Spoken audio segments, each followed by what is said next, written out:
Hello everyone, good morning. আমি Deepa, welcome to my channel Deepa family. তোমরা সবাই কেমন আছো? এটা আমার ইউটিউবে ফার্স্ট ব্লগ ভিডিও। তো আজকে আমাদের জার্নিটা হচ্ছে কলকাতার উদ্দেশ্যে। তো আমরা যাচ্ছি আমার ইউনিভার্সিটিতে মাইগ্রেশন তুলতে, সাথে একটু আধটু ঘোরাও হবে। তো বাড়ি থেকে প্রায় 8:30টার দিকে বেরিয়ে একটা টোটো নিয়ে 10 মিনিট পরে পৌঁছালাম আমরা গঙ্গারামপুর স্টেশনে। গঙ্গারামপুর থেকে হাওড়া যাওয়ার ট্রেন ছিল আমাদের রাত্রি 9:30টায়, বালুরঘাট হাওড়া এক্সপ্রেসে। আমাদের ট্রেনের টিকিট আগে থেকেই বুক করা ছিল। অনেকদিন পর কলকাতা যাচ্ছি, খুবই এক্সাইটেড লাগছে। ইউনিভার্সিটিতে যাব, ঘুরবো, অনেক ছবি তুলবো আর অনেক কিছু। কিন্তু আমাদের এখানে গঙ্গারামপুরে এত ঠান্ডা, কি বলবো, সবাই চাদর সোয়েটার পরে ট্রেনের জন্য অপেক্ষা করছি। কলকাতা কেন ঘুরতে? ঘুরতে ঘোরা হবে, কাজ হবে। আর এই দেখো ট্রেন আসছে। ট্রেন ঠিক টাইমে এসেছিল গঙ্গারামপুর স্টেশনে। ট্রেন আসছে গঙ্গারামপুর স্টেশনে। 2 মিনিট থামার পরে ট্রেন চলতে শুরু করলো। তো আমরা ফাইনালি যাচ্ছি কলকাতা। ট্রেন ছেড়ে দিয়েছে।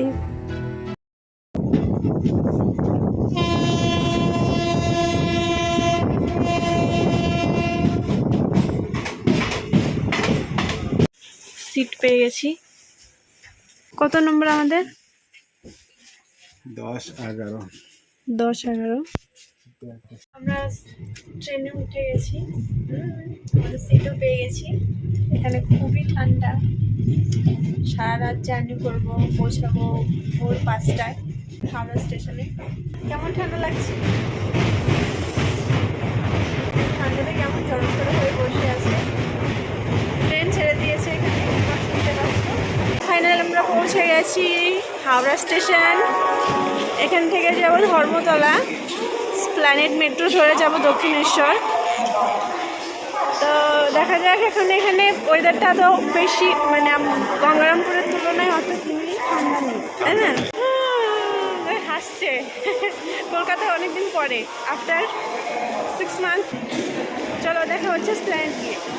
হাওড়া স্টেশনে পৌঁছানোর পর রেডি হয়ে আমরা চললাম দক্ষিণেশ্বরের উদ্দেশ্যে।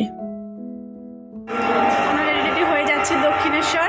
এখানে আমরা আছি প্ল্যানেট মেট্রোতে। ধর্মতলা থেকে প্ল্যানেট মেট্রো ধরে যাবো দক্ষিণেশ্বরে। তো কলেজ খুলবে আমার হচ্ছে 12টায়। তো এতক্ষণ আমরা কী করবো বুঝতে পারছিলাম না। তো ভাবলাম আমরা দক্ষিণেশ্বর থেকে একটু ঘুরে আসি। ঠিক আছে, চলো দেখা হচ্ছে দক্ষিণেশ্বর গিয়ে। এখানে এসে দেখছি মেট্রো স্টেশন পুরো ফাঁকা, কারণ আমরা প্রথম মেট্রো করেই দক্ষিণেশ্বর যাচ্ছি। তো প্ল্যানেট থেকে দক্ষিণেশ্বরের টোকেন প্রাইস হলো 20 টাকা পার হেড।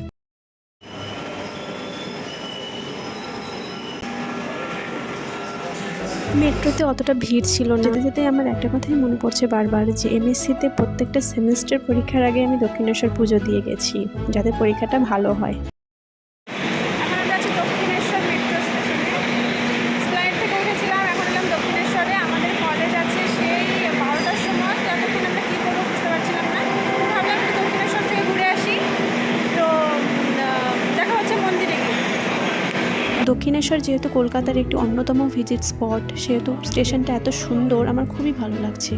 যখন এখানে মায়ের পুজো করা হয় তখন স্টেশনটা একদম ফুল থাকে, কিন্তু এখন যেহেতু ডাল সিজন, সেহেতু স্টেশনটা প্রায় ফাঁকাই আছে। তো আমার খুব ভালো লাগছে ফাঁকা ফাঁকা স্টেশনে যেতে, কারণ আমি যেবারই এসেছি অনেক ভিড় ছিল, কিন্তু এবার ফার্স্ট টাইম আমি ফাঁকা পেলাম স্টেশন। মেট্রো স্টেশন থেকে বেরিয়ে দক্ষিণেশ্বর মন্দিরে যাওয়ার আগেই পড়বে এই স্কাই ব্রিজ। এখান থেকে হাঁটলে মনে হবে একদম উপরেই আকাশ রয়েছে, খুব সুন্দর একটা ভিউ। এই স্কাই ব্রিজের ওপরে রয়েছে অনেক অনেক ফুলের ডালার দোকান। এখানে পেয়ে যাবে তোমরা 20 টাকার ডালা, 50 টাকার ডালা, 100 টাকার ডালা, ইভেন 200 টাকায়। তো এখানকারই একটা দোকান থেকে আমরা একটা ডালা নিলাম এবং জুতো ব্যাগও রাখলাম। দেন হাঁটতে হাঁটতে এই স্কাই ব্রিজের একদম এন্ডে এই এসকালেটর দিয়ে নামলে আমরা দেখতে পাবো দক্ষিণেশ্বর মন্দিরের প্রবেশপথ। এটা হলো মন্দিরের প্রবেশপথ। ভেতরে ঢুকলে এক অদ্ভুত শান্তি লাগে। ভেতরে গিয়ে দেখলাম অনেক লোক অলরেডি পুজো দিতে চলে এসেছে। এখানে কাউন্টারে আমরা ফোন জমা করলাম, কারণ মন্দিরের একদম ভেতরে ফোন অ্যালাউ নেই। দেন মন্দিরে ঢুকে আমরা পুজো দিলাম। রাসমণি এই মন্দিরে পুজো করতেন। দেন আমরা এখানে কিছু রিলস করলাম। বরাবরই কেন জানি না, পবিত্র কোনো জায়গায় এলে আমার এটা মনে হয় যে আরও কিছু ছবি নিই, আরও কিছু ভিডিও নিই। তো আমরা প্রচুর ছবি আর রিলস করে এবার চললাম আমরা গঙ্গা দর্শনে। গঙ্গা দর্শনে যাই, চলুন। ঠিক আছে, সামনে গঙ্গা আছে। মন্দিরের ঠিক এই অংশ দিয়ে হাঁটলে দেখা যায় সুন্দর গঙ্গা নদী। সিঁড়ি করে পার বাঁধা গঙ্গার ঘাট, এখানে অনেকেই স্নান করে শুদ্ধ হয়ে দণ্ডি কাটতে কাটতে মায়ের মন্দিরে পুজো দিতে যায়, কিন্তু আমরা তো এখানে স্নান করতে পারবো না, তাই নিজেদের হালকা করে শুদ্ধ করে নিলাম। খুব সুন্দর হাওয়া হচ্ছে আর ব্রিজটাও এখান থেকে দেখা যাচ্ছে, খুব সুন্দর একটা পরিবেশ, খুব ভালো লাগছিল। আর এটা হলো বাইরে থেকে মায়ের মন্দিরের একটা সুন্দর ভিডিও ক্লিপ। তো সব কিছু কমপ্লিট করে মন্দির প্রাঙ্গণ থেকে বেরিয়ে আমরা এখানকারই একটা নিরামিষ হোটেল থেকে কচুরি আর আলুর দম খেয়ে এলাম।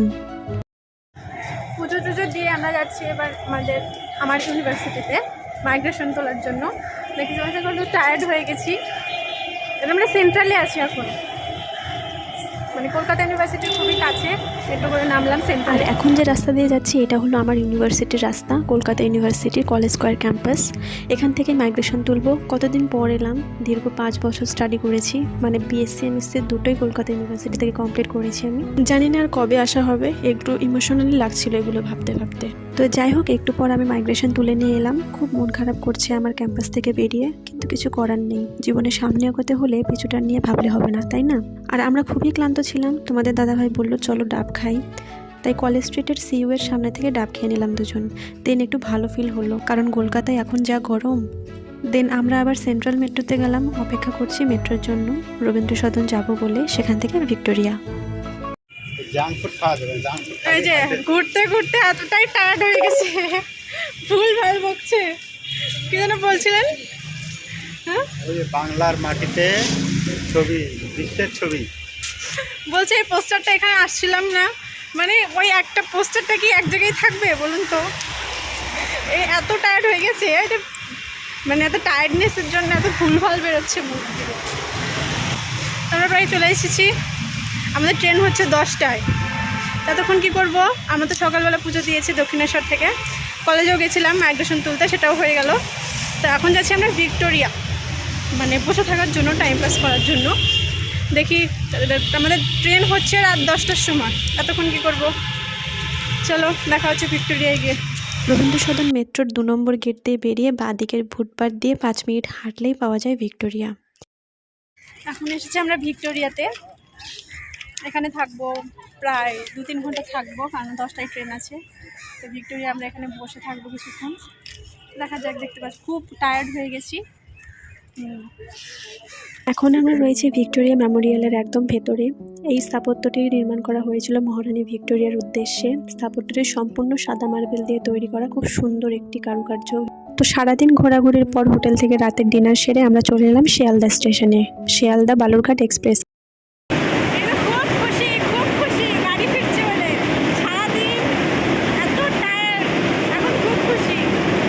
শিয়ালদা থেকে ট্রেন 10:30টার সময় ছাড়লো। দিন খুব ক্লান্ত ছিলাম সারাদিন ঘোরাঘুরির পরে, তাই আমি ঘুমিয়ে গেছিলাম। আর উঠে দেখি অলরেডি সকাল হয়ে গেছে, মানে আমাদের গঙ্গারামপুর পৌঁছানোর টাইম ছিল 7:30।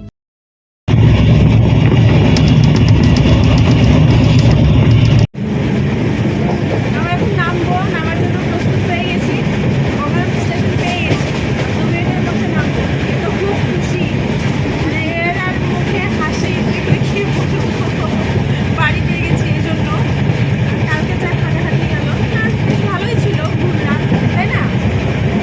ঘুরলাম, মন্দিরে গেছিলাম, পুজো দিলাম, বেশ ভালোই ছিল জার্নিটা। ট্রেনের মধ্যে রেডি হয়ে দাঁড়িয়ে আছি, নামবো এখন 2 মিনিটের মধ্যে গঙ্গারামপুর স্টেশনে। পৌঁছে গেছি গঙ্গারামপুর স্টেশনে।